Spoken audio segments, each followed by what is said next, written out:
There's a pattern in history that has mobilized three massive popular uprisings in the last 650 years. And right now in 2025, the conditions for that exact same pattern are present in multiple countries, trigger by trigger, grievance by grievance, almost like we're reading from a script written in medieval England. In 1381, England imposed a poll tax on every person. The peasants revolted. 100,000 people marched on London. They burned buildings, executed officials, nearly toppled the government. The revolt was crushed. 7,000 executed. In 1525, German peasants demanded freedom from serfdom. They had a charismatic religious leader preaching equality. 300,000 peasants took up arms. They burned castles, massacred nobles. The revolt was crushed. 100,000 peasants slaughtered. In 1850, Hong Xiuquan declared himself brother of Jesus Christ. He promised land redistribution and equality. 30 million people joined his rebellion, the Taiping Rebellion. They controlled half of China. 20 to 30 million died before it was crushed. 3 times. 3 peasant revolts. 3 massive mobilizations of the oppressed. All following the exact same 4-trigger pattern. And here's what should terrify you. All 4 triggers are present right now. Tax burden at breaking point. Religious or ideological justification ready. Charismatic leaders emerging. And social media enables cascade effect faster than any previous era. We're not approaching peasant revolt conditions. We're in them. This is the story of how revolts ignite, why governments always underestimate them, and why the math says mass uprising is closer than anyone in power wants to admit. And when it comes, it will spread faster than any revolt in history. Before we go through the pattern, you need to understand what peasant revolt actually means. Not protest, not riot, not organized revolution. Peasant revolt is spontaneous mass uprising of the oppressed against the system that exploits them. Not planned by intellectuals. Not organized by political parties.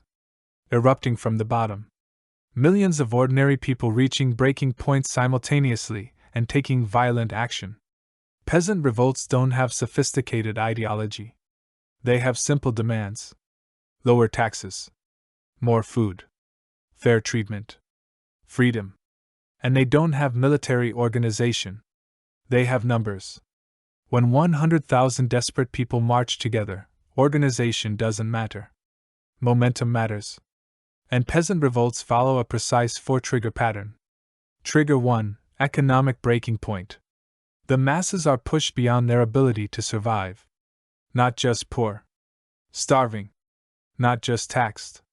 Crushed. When you have nothing left to lose, revolution becomes rational. Death by starvation or death fighting for change. The choice becomes obvious. Trigger 2, religious or ideological justification. The revolt needs moral framework. Why is suffering happening? Because the system is evil. Because the rulers are ungodly. Because God demands justice. Or in modern terms, because capitalism is exploitation.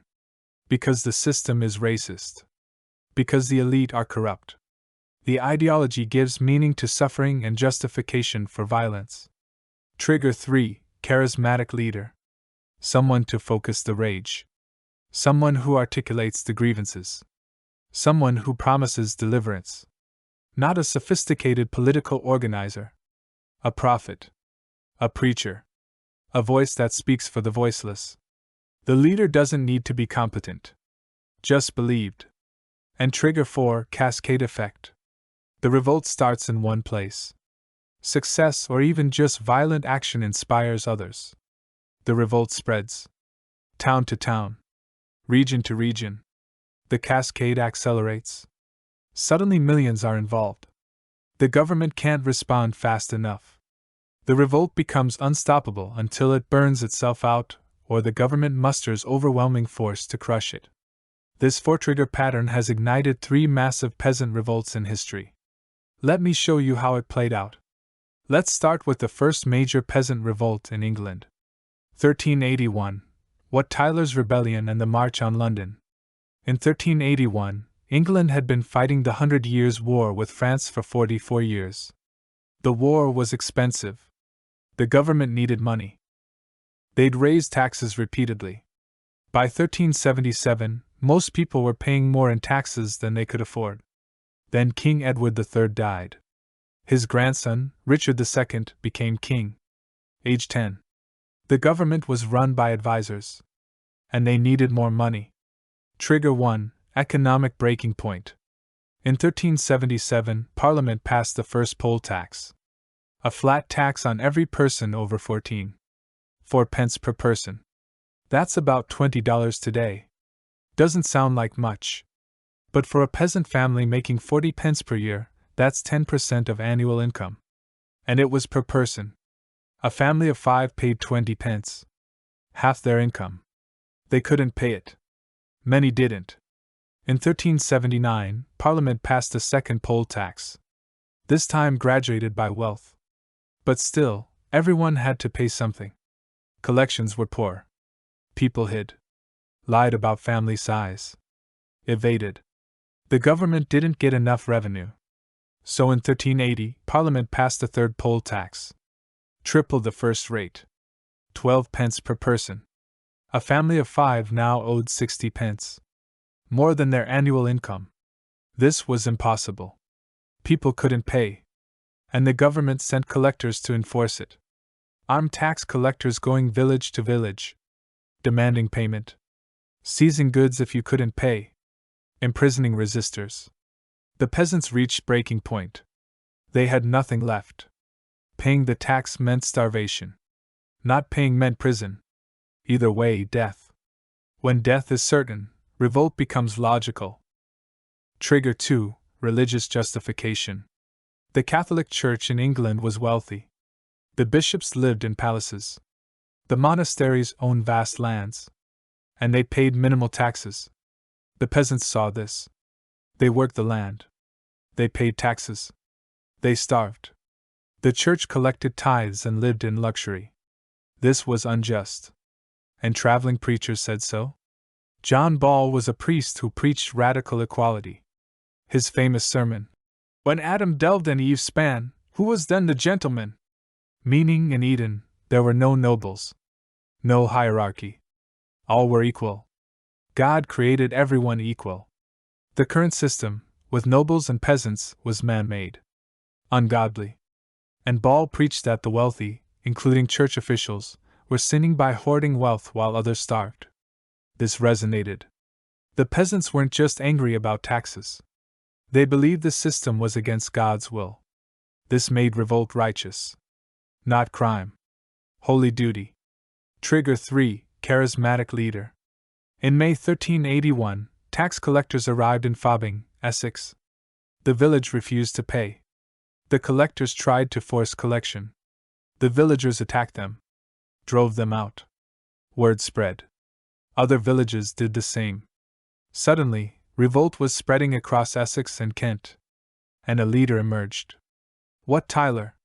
We know almost nothing about him. Probably an artisan or small landowner. Not a peasant but not nobility. He could organize. And he could speak. Tyler became the voice of the revolt. He articulated the grievances. Excessive taxation. Corrupt officials. Church greed. Serfdom. Peasants were still bound to land, unable to leave without lord's permission. Tyler demanded end to serfdom. Lower taxes. Punishment of corrupt officials. And removal of the king's evil advisors. Simple demands. Clear. And the peasants followed him. Trigger 4. Cascade effect. The revolt started in Essex in late May. By early June, it had spread to Kent. By June 12, rebels from Essex and Kent were marching on London. Tens of thousands. Contemporary accounts say 60,000 to 100,000. Probably exaggerated. But definitely tens of thousands. The largest popular uprising in English history. They marched carrying banners. Singing. Armed with farm tools. Bows. Axes. Not an army. A mob. But a massive mob. They reached London on June 13th. The city gates were opened. Some say sympathetic Londoners opened them. Some say the rebels forced them. Either way, they entered. And they started burning. The Savoy Palace, home of John of Gaunt, the king's uncle and most hated advisor, burned. The Temple, home of lawyers who drafted the poll tax, burned. Lambeth Palace, home of the Archbishop, burned. Prisons were opened. Prisoners freed. Tax records were burned. The rebels found officials they hated. They executed them. Beheaded in the streets. The Archbishop of Canterbury, Simon Sudbury, who'd supported the poll tax, captured. Beheaded. His head put on a pike. The treasurer, Robert Hales, beheaded. Dozens of officials and wealthy merchants killed. London was in chaos. The government was paralyzed.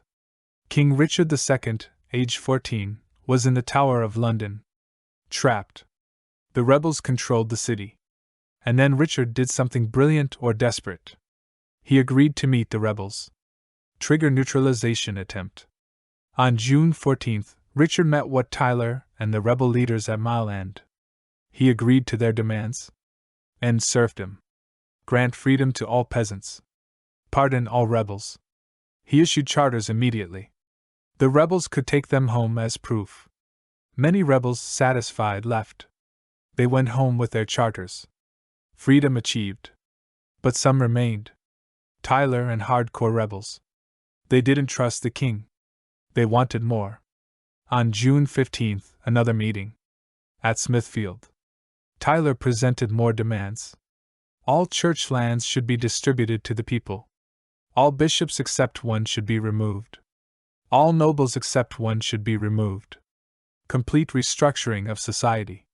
These were revolutionary demands. Not reform. Overthrow. Richard stalled. Then Tyler was killed. Accounts vary. Some say Tyler was rude to the king. A royal attendant attacked him. Some say Tyler drew a weapon. Either way, Tyler was stabbed. He died. The rebels panicked. Were they betrayed? Would they all be killed? Richard rode forward alone. Age 14. He shouted, "I will be your leader." He promised to fulfill their demands. He led them out of the city. Defused the situation. The revolt dissolved. The rebels went home, thinking they'd won. But they hadn't won. Within weeks, the king revoked the charters. Villains you were and villains you shall remain. Serfdom was not ended. And the revenge began. Royal troops hunted rebel leaders. Trials were held. 7,000 rebels were executed over the next months. Hung, beheaded. Quartered. The revolt was crushed. But the government learned. They never tried the poll tax again. And serfdom gradually ended over the next century. Not because of the revolt's success. Because the government feared another revolt. The lesson of 1381, when you push people beyond breaking point, they revolt. And even if you crush the revolt, you don't push them that hard again. Let's jump forward 144 years. Germany, 1524 to 1525.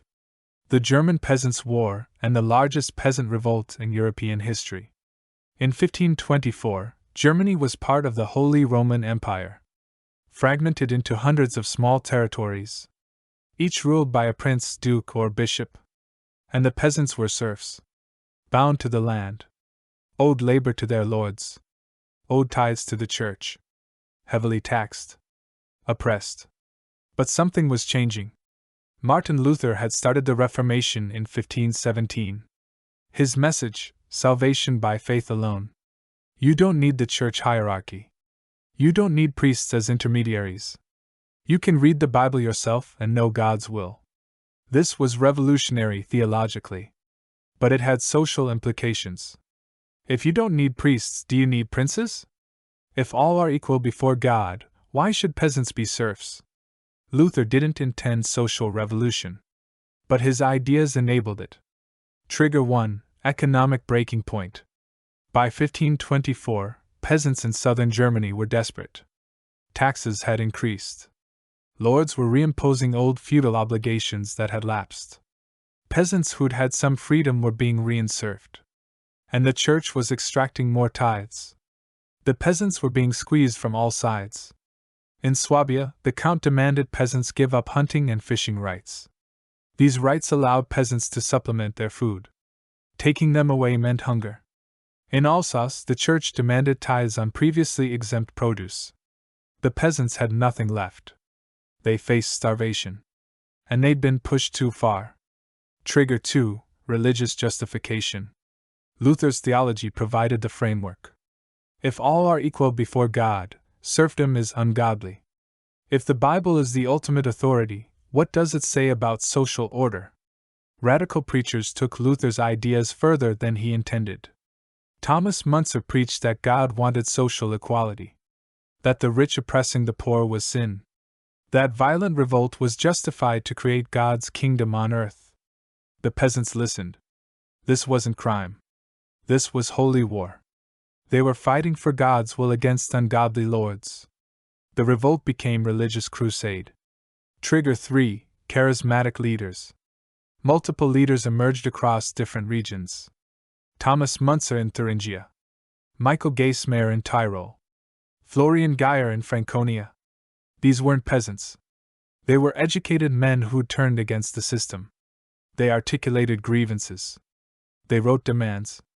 The most famous document was the 12 Articles. Published in March 1525.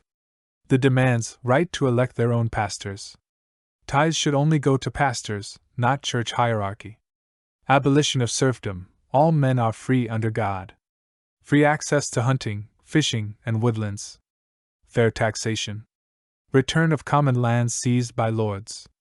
Abolition of death taxes, lords taking inheritance from widows and orphans. These were moderate demands. Not revolution. Reform. But the lords refused. Completely. They would not negotiate with rebellious peasants. And that refusal radicalized the revolt. Trigger 4. Cascade effect. The revolt started in Swabia in June 1524. A small uprising. By March 1525, it had spread across southern and central Germany. From the Alps to the Baltic. Hundreds of thousands of peasants. Contemporary accounts say 300,000 rebels. Probably exaggerated, but definitely over 100,000.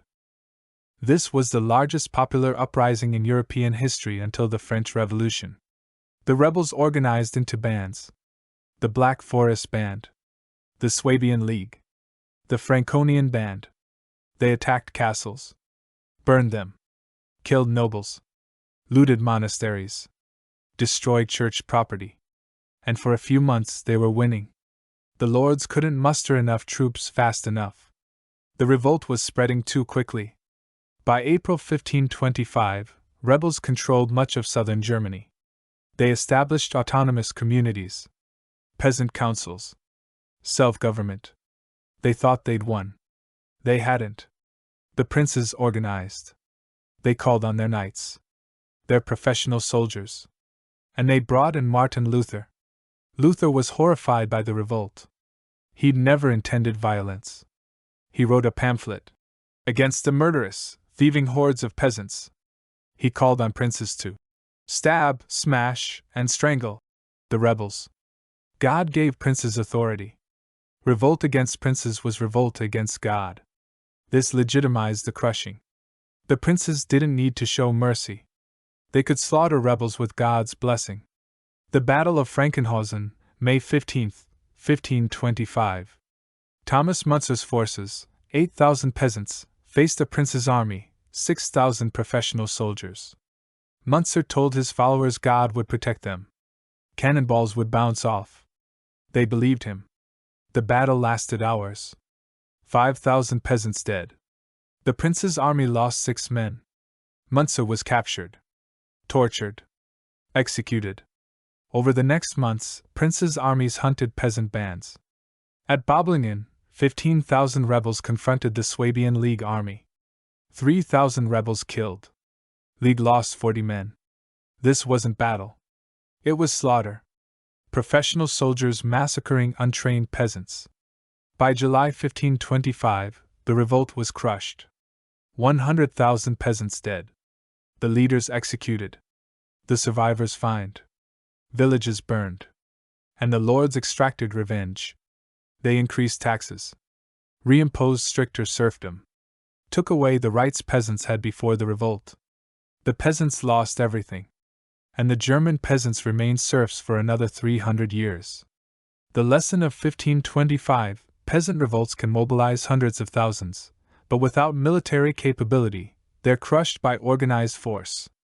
And the repression after defeat is worse than the oppression before revolt. Let's jump forward 325 years. China, 1850 to 1864. The Taiping Rebellion and the deadliest civil war in history. In 1850, China's Qing dynasty was weak. The government was corrupt. The population was 400 million, doubled in 50 years. Land was scarce. Taxes were high. And the Opium Wars with Britain had humiliated China. The government had lost control. And millions were desperate. Trigger 1: Economic breaking point. By 1850, much of southern China was in crisis. Overpopulation meant land scarcity. Peasants who'd had small plots lost them to landlords. Taxes were crushing. 60% to 70% of harvest went to taxes and rent. Peasants kept barely enough to survive. And then natural disasters. Floods in the 1840s. Droughts. Crop failures. Millions were starving. The government did nothing. Couldn't or wouldn't. Corruption meant tax money never reached the people. Officials stole it. The peasants had nothing. And they blamed the Qing government. Foreign Manchu rulers who'd conquered China 200 years earlier. The Manchus were seen as illegitimate oppressors. And now they were failing to protect the people. Revolution became thinkable. Trigger 2: Religious justification. Hong Xiuquan was a failed scholar. He tried to pass the imperial examinations 4 times. Failed each time. In 1837, he had a nervous breakdown. Visions. Fever dreams. He saw an old man and a younger man. They told him demons were corrupting the world. He must drive them out. He must purify China. Hong recovered. Didn't understand the vision. Then in 1843, he read a Christian missionary tract. It described God the Father and Jesus Christ the Son. Hong realized. The old man was God. The younger man was Jesus. And Jesus was Hong's older brother. Hong was the younger son of God, sent to save China. This was his divine mission. Hong's theology was syncretic. Christian ideas mixed with Chinese traditions. He preached there is one God. Worship of idols, traditional Chinese gods and Buddhas, was demonic. The Qing dynasty, who supported traditional religion, were serving demons. Hong's followers must destroy idols. Establish God's kingdom on earth. And in God's kingdom, all are equal. No landlords. No oppression. Land would be distributed equally. This was the heavenly kingdom. And Hong was its king. This theology gave the movement power. This wasn't just peasant revolt. This was holy war. The followers were God's army fighting demons. Trigger 3: Charismatic leader. Hong Xiuquan was perfect for the role. He claimed divine mandate. Younger brother of Jesus. He performed miracles, his followers believed he did. He promised salvation and earthly equality. And he was a compelling speaker. By 1847, Hong had several thousand followers in Guangxi province. They formed a community. The Society of God Worshippers. They lived communally. Shared resources. Rejected traditional Chinese customs. Destroyed idols. This attracted the desperate. Poor peasants. Miners. Charcoal workers. People with nothing. Hong promised them everything. And by 1850, the society had 20,000 members. Enough to defend themselves. Enough to be a threat. Trigger 4: Cascade effect. In January 1851, the Qing government tried to suppress the society. They sent troops to arrest Hong. The society fought back. They defeated the government troops. This was rebellion. And once it started, it spread. Hong declared the Taiping Heavenly Kingdom. He was the Heavenly King. His followers were the Taiping Army. They started conquering territory. Villages joined voluntarily. Hong promised land redistribution, equality, freedom from oppression, and God's protection. Thousands joined. Tens of thousands. By 1852, the Taiping Army was 500,000 strong. By 1853, they'd captured Nanjing, one of China's largest cities. They made it their capital. And the rebellion kept spreading. At its peak, the Taiping controlled territory with 30 million people, 1/3 of China's most populated regions. And Hong implemented his vision. Land was redistributed. Equally in theory. In practice, Taiping officials took the best land. Opium was banned. Alcohol banned. Tobacco banned. Gambling banned. Prostitution banned. Traditional religion banned. The Taiping Kingdom was puritanical. And it was militarized. Everyone was a soldier or farmer. Men and women fought. Women were given equal status, theoretically. They could fight, own property, hold office. This was radical for 19th century China. And the Taiping were winning. They nearly captured Beijing in 1854. If they had, they'd have overthrown the Qing dynasty. But they failed. And the Qing reorganized. The Qing dynasty was corrupt and weak. But they had one advantage: foreign support. Britain and France didn't want China destabilized. They just forced China to open trade in the Opium Wars. Taiping victory might mean closed ports. So Britain and France supported the Qing.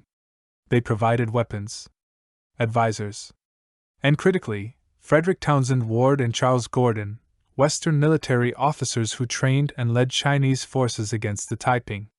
The ever-victorious army. Modern weapons. Modern tactics. Discipline. By 1860, the tide was turning. The Qing forces, with foreign help, started winning battles. The Taiping were pushed back. Nanjing was besieged. By 1864, Nanjing fell. Hung Xiuquan died, probably suicide by poison, shortly before the city fell. The Taiping leadership was executed. The rebellion was crushed. And the death toll was catastrophic. Estimates range from 20 to 30 million dead. The deadliest civil war in history. More than World War I. More than the Russian Civil War. Entire regions depopulated. Cities destroyed. The Yangtze River Valley, the richest region in China, was devastated. It took 50 years to recover. The lesson of the Taiping Rebellion: peasant revolts can grow enormous, can threaten governments, can mobilize millions. But they're crushed eventually by organized military force, especially with foreign support. And the death toll is genocidal. Now let's look at the modern potential. 2025. The conditions for peasant revolt are present in multiple countries. Not identical to 1381, 1525, or 1850. But the 4 triggers are there. Let me show you where. Trigger 1: Economic breaking point. Global inequality is at historic highs. The richest 1% own 45% of global wealth. The bottom 50% own 1%. Billions live on less than $5 per day. And in developed countries, the middle class is being hollowed out. In the United States, real wages for workers have been stagnant for 40 years. Housing is unaffordable. Healthcare is unaffordable. Education is unaffordable. Student debt is $1.7 trillion. Credit card debt is $1.2 trillion. People are drowning in debt. Working 2 jobs and still can't afford basics. And the wealthy are flaunting obscene wealth. Billionaires with superyachts and space rockets while workers can't afford rent. This creates rage. In developing countries, it's worse. Food insecurity. Water scarcity. Unemployment at 30%, 40%, 50% for youth. Corruption means government services don't reach the people. The social contract is broken. Why pay taxes when you get nothing? Why follow laws when the elite break them with impunity? And climate change is making it worse. droughts, floods, crop failures, migration. Resources are scarce and getting scarcer. Millions are at or past breaking point. They have nothing to lose. Trigger 2. Ideological justification. Multiple ideologies are providing framework. On the left, anti-capitalism. The system is rigged. Billionaires are exploiting workers. Corporations are destroying the planet. The solution is revolution. Redistribute wealth. Abolish billionaires. Overthrow capitalism. This resonates with young people drowning in debt and facing climate catastrophe. On the right, different ideology but same anger. The elite are corrupt. The deep state controls everything. Traditional values are being destroyed.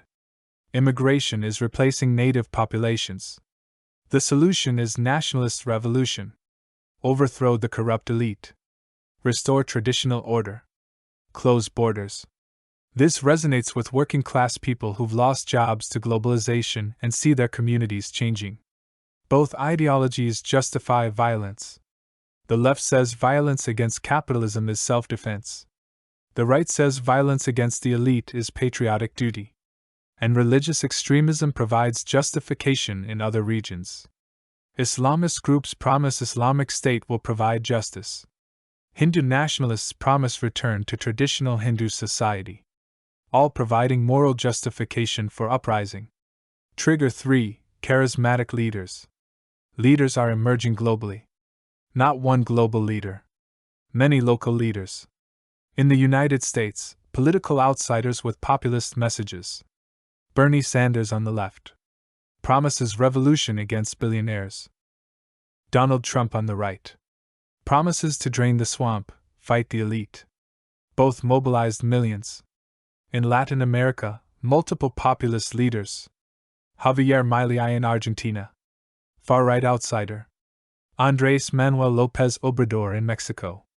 Left-wing populist. In Europe, far-right leaders. Marine Le Pen in France. Giorgia Meloni in Italy. Geert Wilders in Netherlands. In developing world, demagogues everywhere. Narendra Modi in India. Rodrigo Duterte in Philippines, now his successors. Jair Bolsonaro in Brazil. All using similar playbook. Claim to represent the people against corrupt elite. Promise radical change. Mobilize masses. And social media enables charisma to spread instantly. You don't need to meet the leader. You see them on phone. They speak directly to you. Their message spreads virally. This is charisma at scale. Trigger 4. Cascade effect enabled by technology. This is the biggest difference from historical revolts. Previous revolts spread by word of mouth. Travelers. Messengers. Slow. Modern revolts spread through social media. Instantly. Globally. Arab Spring demonstrated this. December 2010, Mohamed Bouazizi, a Tunisian street vendor, set himself on fire. Protesting police corruption. He died. Video spread on social media. Protests erupted in Tunisia. The president fled. The government fell. And the cascade began. Egypt. Libya. Syria. Yemen. Bahrain. Protests in 20-plus countries. Governments fell. Dictators fled or were killed. All within months. The cascade was enabled by Facebook, Twitter, YouTube. Protesters coordinated. Shared tactics. Inspired each other. The same mechanism is ready now. A spark anywhere can ignite protests everywhere. And we're seeing precursors. France, Yellow Vest protests. Started over fuel tax. Spread to general anti-government anger. Millions in the streets. Weeks of riots. The government backed down. Partially. Chile, 2019. Started over subway fare increase. Became uprising against inequality. Millions in streets. Constitution was rewritten. Hong Kong, 2019 to 2020. Started over extradition law. Became fight for democracy. Millions protesting. Lasted months. Beijing crushed it. United States, George Floyd protests 2020. Started over police killing. Became nationwide uprising. Billions in damage. The cascade mechanism is proven. One incident can mobilize millions within days. And social media algorithms amplify outrage. Anger spreads faster than calm. Extreme content gets more engagement. Platforms profit from polarization. They're inadvertently creating conditions for mass uprising. All four triggers are present: economic desperation, ideological justification, charismatic leaders, and technology enabling instant cascade. We're waiting for the spark. What could trigger it? Several possibilities: economic collapse, stock market crash, bank failures, unemployment spike. Suddenly millions more are desperate. Political crisis, contested election, coup, assassination, government legitimacy collapses, climate disaster, massive drought, flood, hurricane, millions displaced, food shortages, pandemic. COVID showed how fast society can destabilize. Next pandemic could be worse. Or combination. Economic crisis during political crisis during climate disaster. The system breaks under multiple stresses. And the revolt begins. What would modern peasant revolt look like? Not like 1381 or 1525 or 1850. No peasants. But the same dynamics. Mass mobilization of desperate people. Millions in the streets. Coordinated through social media. Targeting symbols of elite power. Banks. Corporate headquarters. Government buildings. Wealthy neighborhoods. Not organized revolution. Spontaneous uprising. And the violence would be enormous. Modern weapons are more lethal. Police are militarized. They'll use tear gas. Rubber bullets. Worse if pushed. And some protesters will be armed. In United States, 400 million guns. Some protesters will shoot. Police will shoot back. Military might be called in. Could they stop millions of angry people? Doubtful. The military is 1.3 million. The population is 330 million. If 10% rise up, that's 33 million. Unstoppable. And if the military splits, some units supporting protesters, civil war begins. The death toll could be millions. Not from battle. From chaos. Supply chains collapse. Food doesn't reach cities. Medical care stops. Infrastructure breaks. People die from starvation, disease, violence. And the contagion spreads globally. Protests in one country inspire protests in others. The cascade goes worldwide. Governments fall. Not just weak governments. Stable democracies could collapse if enough people lose faith. This is the potential. All four triggers present. Waiting for the spark. 3 times in 650 years. 3 massive peasant revolts. England 1381. Germany 1525. China 1850. All following the exact same 4-trigger pattern. Economic breaking point. Religious or ideological justification. Charismatic leader. Cascade effect. And all 3 were crushed. But not before causing massive death and destruction. And not before changing history. England never tried poll tax again. Germany's revolt contributed to Reformation's spread. China's Taiping Rebellion weakened the Qing dynasty, contributing to its eventual fall. Peasant revolts don't usually succeed. But they change everything anyway. And right now in 2025, all 4 triggers are present globally. Billions at economic breaking point. Multiple ideologies justifying uprising. Charismatic leaders mobilizing followers. And social media enabling cascade faster than any previous era. We're not approaching revolt conditions. We're in them. The question isn't whether mass uprising is possible. It's where it starts, how fast it spreads, and whether governments can contain it before it goes global. And history says once it starts, it's almost impossible to stop until it burns itself out or is drowned in blood. The peasant revolt formula is 650 years old. The triggers are the same. only the technology has changed. And that technology makes the next revolt faster, larger, and more deadly than anything history has seen before. The spark is coming. And when it ignites, millions will rise. The question is whether you'll be ready when they do.